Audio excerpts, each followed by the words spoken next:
What's up? This is a quick look at the ending cuts on map 11.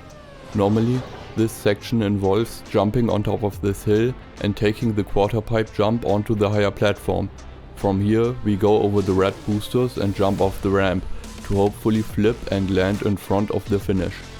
Probably to account for people doing a hard reset at the second to last or last checkpoint, the developers have placed this orange booster, which is always a great way to make your map cuttable.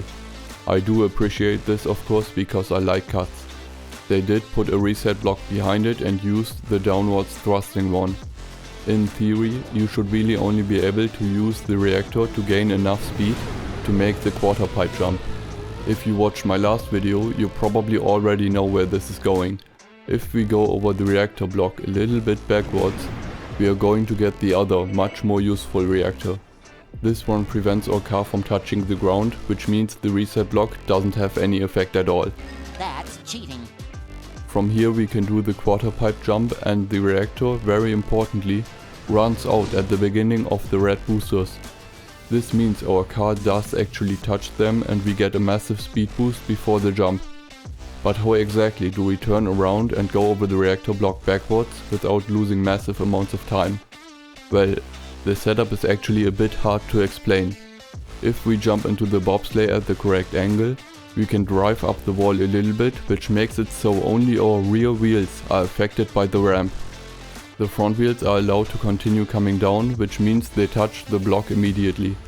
This needs to happen with the car going slightly backwards, and if you have ever driven a car, you know that basically reverses your steering. Since we want our car to face forward again, we steer right to rotate our car left. As soon as we stop going backwards, we steer left again and start throttling up. A release or two can help avoid overshooting, and the world record does it too. For the quarter pipe jump, you need to start steering relatively early and you need to release throttle a lot while on the steeper sections of the ramp and in the air. Looking at Corny's run, he seems to do one big release until his car has rotated enough to no longer point upwards. Then he throttles back up while counter-steering a bit. If he would press forward while the car is pointing up, he would just get more airtime, which would be slower. If you did well up to this point, the ending should be straightforward. The record does not have to release at all, which is probably because he skipped a small amount of the red booster by still having his reactor. There have also been attempts at flying onto the platform without taking the quarter pipe jump at all. The most promising one of them is this Rocket League jump. Our setup for this is almost the same, but we need to angle against the wall much more aggressively and we need to hold throttle much longer. This really pushes us up the wall, and with an air brake we can land at enough of an angle that we can fly up while steering left. With this we are so fast that the reactor only runs out shortly before the final jump. The problem with this is that our wheels don't touch the boosters, which makes the ending a bit slower. Of the two versions, I definitely think the Rocket League cut will be faster.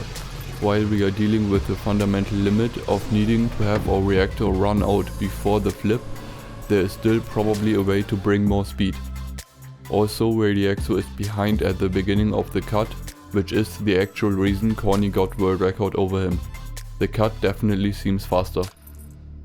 Alright, I have a lot less time to work on these videos now, so expect lower quality. I will still try to keep making these.